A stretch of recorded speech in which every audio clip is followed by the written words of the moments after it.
तो आज के वीडियो में मैं बताने वाला हूं ना कि मोशन कोचिंग जो है, इस कोचिंग के किसी भी सेंटर से आप कैसे रिफंड ले सकते हो। हाँ, वही मोशन जिसमें एनबी सर आते हैं, वही मोशन, ठीक है। हाँ, तो उसके बाद मैं बताने वाला हूँ ना क्या क्या चीज़ें बताने वाला हूँ, सब एक बार मतलब कि ओवरव्यू एक दिखा देता हूँ कि क्या क्या चीज़ें आपको इस वीडियो में पता लग जाएंगी। रिफंड पॉलिसी पूरी प्रोसेस के साथ आपको पता लग जाएंगी, ठीक है। उसके बाद क्या चीज़ें नॉन रिफंडेबल हैं, कितना रिफंड होता है, कितने दिन पर कितना रिफंड होता है, कितना परसेंटेज अमाउंट डिडक्शन होता है, क्या क्या चीज़ें हैं, सारी चीज़ें बताने वाला हूँ। इंपॉर्टेंट नोट्स भी बताने वाला हूँ कि इंपॉर्टेंट डिटेल्स जो हैं वो अगर आप रखते हो तो क्या होता है उससे, और नहीं रखते हो तो क्या होता है, क्या परेशानियाँ आपको झेलनी पड़ सकती हैं, ठीक है। हाँ, तो वो सारी चीज़ें बताने वाला हूँ, तो वीडियो को पूरे ध्यान से देखना क्योंकि ये रिफंड वाला वीडियो है एंड फुल डिटेल्ड वीडियो है। तो इसकी मैं गारंटी देता हूँ कि आपको कोई दूसरा वीडियो इस टॉपिक पे देखने की ज़रूरत नहीं है, ठीक है। हाँ, सबसे पहले आती है नॉन रिफंडेबल चीज़ें, जो कि मोशन कोचिंग सेंटर में आप किसी भी सेंटर, पटना या फिर कोटा या फिर किसी भी मोशन के सेंटर पे जाओगे तो ये चीज़ें नॉन रिफंडेबल ही होती हैं। रजिस्ट्रेशन फॉर्म या फिर रजिस्ट्रेशन फ़ी जो होती है वो नॉन रिफंडेबल होती है। उसके बाद आता है एडमिशन कम स्कॉलरशिप टेस्ट फ़ी, वो भी नॉन रिफंडेबल होती है, ठीक है। हाँ, ज़्यादातर 99% केसेस में नॉन रिफंडेबल होती है। कुछ ही केस होते हैं जो कि मतलब वैलिड रीजन प्रोवाइड कर दो तो मे भी हो सकता है, उसके भी चांसेस हैं, 1% के वो बहुत कम चांसेस हैं, ठीक है। हाँ, उसके बाद होता है किट अमाउंट, जो भी बुक्स होते हैं, स्टडी मटेरियल्स, ये सारी चीज़ें होती हैं वो नॉन रिफंडेबल होती हैं, ठीक है। उसके बाद जीएसटी टैक्सेस जो होते हैं, जीएसटी टैक्स, वो नॉन रिफंडेबल होता है। उसके बाद ऑफलाइन का भी बता देता है, और तो ऑनलाइन का पहले बता देते हैं फिर ऑफलाइन का बताएंगे, ठीक है, क्योंकि ऑनलाइन वाले बच्चे मतलब कि ज़्यादा सर्च करते हैं तो उन्हीं का पहले बता देते हैं, ठीक है। हाँ, तो ऑनलाइन में क्या आता है ना, देखो लाइव लेक्चर्स कोर्सेज जो होती हैं वो मतलब कि रिफंड के लिए तो ऐसे अप्लीकेबल नहीं होती, लेकिन आफ्टर परचेज लिखा हुआ है कि मतलब कि रिफ़ंड नहीं मिलता है, लेकिन कुछ केसेस में अगर आप वैलिड रीजन देते हो तो आपको रिफ़ंड मिल सकता है, ठीक है। हाँ, एंड मतलब कि क्लासरूम कंटेंट एक्सेस कर लिए तो नहीं मिलेगा, शॉर्ट टर्म या फिर रिकॉर्डेड लेक्चर या फिर पीडीएफ का एक्सेस कर लिए तो नहीं मिलेगा, ठीक है। हाँ, मतलब ऑनलाइन में तुम्हें मतलब कि चांसेस ही नहीं है रिफ़ंड मिलने के, बहुत ही कम चांसेस हैं। तो ऑनलाइन का ये तो सीन ही यहाँ से ख़त्म हो जाता है कि ऑनलाइन का कुछ रिफ़ंड का चक्कर भी है, ये लोग के अनुसार ऑनलाइन रिफ़ंड नहीं हो सकता, ठीक है। हाँ, तो ऑफलाइन का बताने से पहले मैं बता दूं हाँ कि कुछ रीजन्स होते हैं, कुछ वैलिड रीजन्स आप देते हो, उसका प्रूफ देते हो तो आपको ऑनलाइन में भी रिफंड मिल सकता है, उसके चांसेस होते हैं, ठीक है।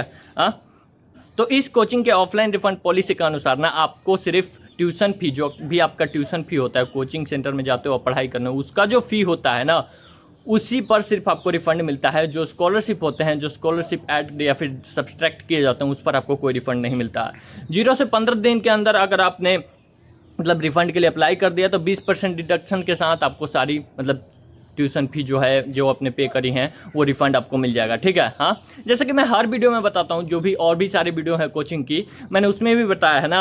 हाँ, कि 0 से 15 दिन सबसे बेस्ट टाइम होता है। उसके बाद 15 से 30 दिन अगर आपको कुछ मतलब कि समझ में नहीं आया, आपने लेट कर दिया, फिर कुछ ऐसी चीज़ें हैं तो आप 15 से 30 दिन के अंदर आप मतलब कि कर दो। उसके बाद बहुत सारे कोचिंग रिफंड नहीं मतलब कि मानते हैं, नहीं आपके एक्सेप्ट करते हैं, 15 दिन के बाद ही नहीं करते हैं, लेकिन कुछ कुछ कोचिंग्स में वैलिड रीजन है फिर कुछ ऐसे देने पर आपको रिफंड के लिए आगे बढ़ाया जाता है, वो एक्सेप्ट कर लिया जाता है। लेकिन इस कोचिंग के पॉलिसी के अनुसार ना ये लोग 90 डेज तक रिफंड देते हैं, लेकिन आप इन सब चीज़ों पर विश्वास मत करना।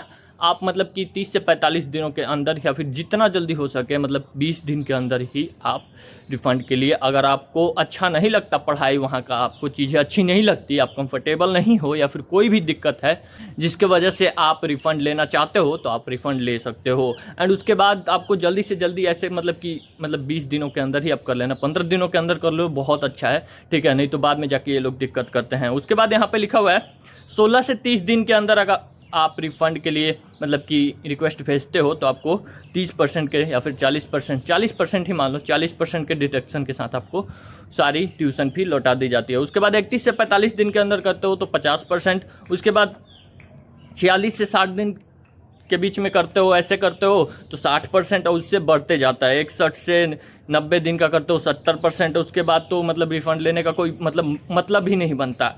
जैसे आप हो गया कि 91 टू 120 डेज के बीच में लेते हो, जो कि इम्पॉसिबल है, देते ही नहीं है लोग, ठीक है। हाँ, तो उसके बाद 90% डिडक्शन, हाँ, तो वैसे भी लेके क्या करोगे 90% डिडक्शन, मतलब कुछ बचा ही नहीं, मतलब 4,000 5,000 वही आएगा जो आएगा। और उसके बाद करते हो तो लिखा है कि नो रिफंड। हाँ, तो अब आपको बता देता हूँ प्रोसेसेस क्या होते हैं रिफ़ंड के, ऑनलाइन जो भी रिफ़ंड के प्रोसेस हैं, ऑफलाइन जो भी रिफ़ंड के प्रोसेस है वो बता देता हूँ, ठीक है। हाँ, पहले तो आप सपोर्ट मेल पे मेल कर लो, ठीक है। हाँ, जो भी मतलब कि यहाँ का सपोर्ट मेल होता है वहाँ पे मेल कर लो, एंड वहाँ पे आप अपना ना मतलब कि नाम, आईडी, मतलब आईडी कार्ड भी दे देना, रजिस्ट्रेशन नंबर, सारी चीज़ें वो डाल दो। एंड ये चीज़ें अभी पूरी डिटेल में बताने वाला हूँ, कोई ऐसी नहीं कि मतलब ऐसे बता दिया, मैंने ओवरव्यू के लिए बताया था, ठीक है। हाँ, सपोर्ट मेल पे आप मेल कर दो कि आपको रिफ़ंड चाहिए, या फिर रिफ़ंड के लिए एप्लीकेशन वहीं पे टाइप करके भेज सकते हो, ठीक है। हाँ, डॉक्यूमेंट्स अटैच कर सकते हो तो कर देना, नहीं तो वो लोग बता देंगे कि आपको क्या क्या डॉक्यूमेंट अटैच करनी है, क्या क्या चीज़ें होती हैं, ठीक है। हाँ, डिटेल्स क्या रिक्वायर्ड होती हैं वो बताता हूँ। स्टूडेंट फुल नेम और ब्रांच, जो कि ज़रूरी है, अगर आप नहीं बताते हो तो फिर मतलब रिफ़ंड कैसे होगा, पता उन लोगों को कैसे चलेगा किस ब्रांच से हो आप। दूसरा चीज़ कोर्स डिटेल, किस स्ट्रीम में हो, सेंटर, डेट ऑफ एडमिशन, ये सारी चीज़ें आपको बतानी होती है। रिफ़ंड का रीज़न, जैसे कि मैंने बताया था कि आप बोलोगे कि पढ़ाई अच्छा नहीं होता तो मतलब कि कोई रिफ़ंड नहीं करता, कोई कोचिंग सेंटर रिफ़ंड नहीं करता, तो आपको वैलिड रीज़न एक देना पड़ता है। हाँ, ठीक है।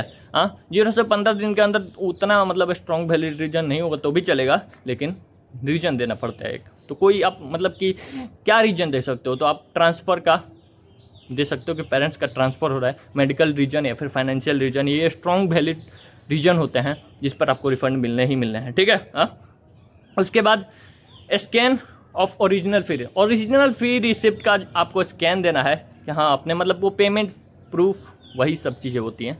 हाँ, वो सब चीज़ें देनी पड़ती है। उसके बाद बैंक डिटेल्स देनी है जिसमें आपके वो अमाउंट जो है वो ट्रांसफ़र करेंगे, तो ये सारी चीज़ें, ये सारी डिटेल्स देनी होती है, ठीक है। हाँ, इंपॉर्टेंट बातें जो आपको ध्यान में रखनी चाहिए रिफ़ंड लेते समय, या फिर आपने रिफ़ंड ले लिया है तो भी, कि जो स्टूडेंट्स निकाल दिए गए हैं या फिर मतलब कि रिस्ट्रिक्ट कर दिए गए हैं कोचिंग से, इंस्टीट्यूट से, या फिर जिस भी जगह से, तो उनको रिफ़ंड नहीं मिलता है, ठीक है। कोई डिसिप्लिनरी एक्शन के थ्रू अगर निकाल दिए गए हैं तो उनको रिफ़ंड नहीं मिलता है।